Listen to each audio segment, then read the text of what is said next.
नमस्कार आदाब, मैं हूं दिलनवाज और आप देखना शुरू कर चुके हैं बुलंद आवाज।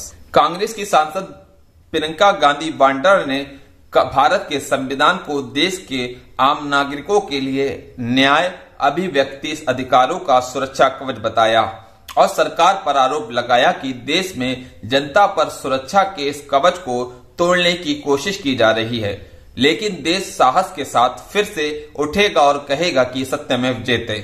लोकसभा में भारत के संविधान की 75 वर्षों की गौरवशाली यात्रा पर चर्चा में विपक्ष की ओर से प्रियंका गांधी वाड्रा के पहले भाषण को सदन ने पूरी शांति के साथ सुना। प्रियंका गांधी वाड्रा ने भी बहुत ही संयत तरीके से अपनी बात रखी। उन्होंने कहा कि देश में विवाद एवं संवाद की परंपरा शुरू से रही है। हमारी आजादी की लड़ाई अहिंसा एवं सत्य पर इसी परंपरा के कारण चल सकी। आजादी की लड़ाई में देश को लेकर जो सामूहिक आवाज उठी वे संविधान के रूप में दर्ज हुई। उन्होंने कहा, हमारा संविधान इंसाफ, उम्मीद, अभिव्यक्ति और आकांक्षा की वो जोयत है जो हर हिंदुस्तानी के दिल में जल रही है। इस जोयत ने हर भारतीय को शांति दी है कि उसे न्याय दिलाने का अधिकार है, अपने अधिकारों के लिए आवाज उठाने की क्षमता है। इस संविधान ने हर देशवासी को यह अधिकार दिया है कि वो सरकार बना भी सकता है और सरकार बदल भी सकता है। देश के संसाधनों पर उसका अधिकार है, देश बनाने में उसकी भागीदारी है। इस जोत ने हर हिंदुस्तानी को यह विश्वास दिया कि देश की संपत्ति में उसका भी हिस्सा है, उसे एक सुरक्षित भविष्यवाणी का अधिकार है।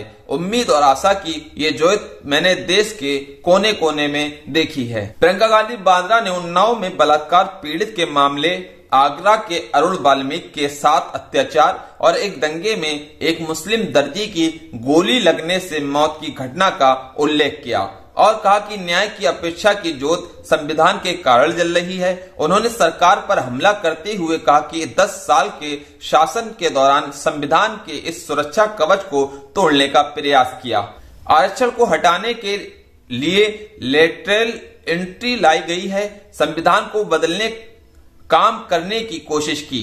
उन्होंने कहा कि आज ये संविधान इसलिए कह रहे हैं क्योंकि इस चुनाव में हारते हारते जीतने के बाद उन्हें पता चल गया है कि जनता ने संविधान को बचाया है और जनता ऐसा होने नहीं देगी। उन्होंने कहा कि सरकार की गंभीरता कितनी है ये इस बात से पता चलता है कि जब हमने जाति जनगणना की बात कही तो उन्होंने भैंस की चोरी और मंगलसूत्र चुराने की बात कही। उन्होंने कहा कि हमने संविधान से अधिक न्याय के लिए भूमि सुधार सुनिश्चित किए। उन्होंने पंडित जवाहरलाल नेहरू का नाम लिए बिना कहा कि जिन्होंने इस देश का HAL, IIT, IIM बनाए, सार्वजनिक उपकरण स्थापित किए, उनका नाम भाषणों और पुस्तकों से मिटाने की कोशिश की जा रही है। कांग्रेस नेता ने कहा कि जनता को लगता है कि कोई अधिक नीति बनेगी जो उसके लाभ के लिए बनेगी। जमीनों के कानून का संशोधन लोगों की भलाई के लिए होगा, लेकिन आज ऐसा सिर्फ एक उद्योगपति के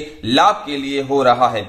उन्होंने कहा कि नारी शक्ति को वोट बैंक में बदला गया है, लेकिन नारी शक्ति को अधिकार 10 साल बाद देंगे। 10 साल कौन इंतजार करेगा। उन्होंने कहा कि सरकार का हर नेता सालों पुरानी बातें करके कहता है कि नेहरू जी ने ऐसा किया वैसा किया, तो उन्होंने आज की बात भी करनी चाहिए कि आज क्या स्थिति है। कृषि कानून एक उद्योगपति के लिए बन रहे हैं, गोदाम एक उद्योगपति के लिए दिए जा रहे हैं, खान, बंदरगाह, हवाई अड्डे सब एक ही उद्योगपति को दिए जा रहे हैं। उन्होंने कहा कि आम लोगों में धारण बनती जा रही है कि ये सरकार अडानी के मुनाफे के लिए चल रही है। जो अमीर है वह और अमीर हो रहा है, जो गरीब है वह और गरीब हो रहा है।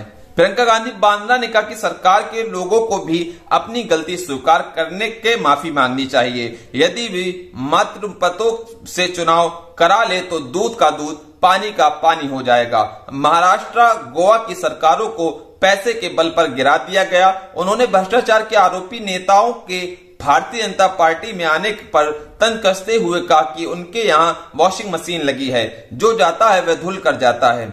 कई लोग हमारे यहाँ के थे जो अब उधर बैठे हैं, वे धुल गए हैं। उन्होंने प्रधानमंत्री पर आरोप लगाया कि जो संविधान के माथे से लगाते हैं लेकिन संबल है मणिपुर पर न्याय की गुहार को अनसुना कर देते हैं। उन्होंने कहा यह भारत का संविधान है, संघ का विधान नहीं है। उन्होंने कहा कि यह संविधान एकता की मोहब्बत की बात करता है, करोड़ों देशवासी एक दूसरे से प्रेम करते हैं।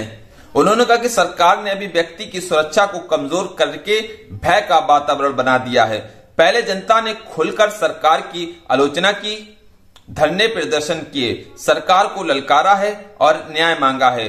नुक्कड़ों, गली मोहल्ले, चौराहों पर चर्चा बंद नहीं हुई। आज जनता को डराया जाता है। छात्र नेता, प्रोफेसर हो, पत्रकार हो, सरकार के विरोध में बोले तो धमकाया जाता है।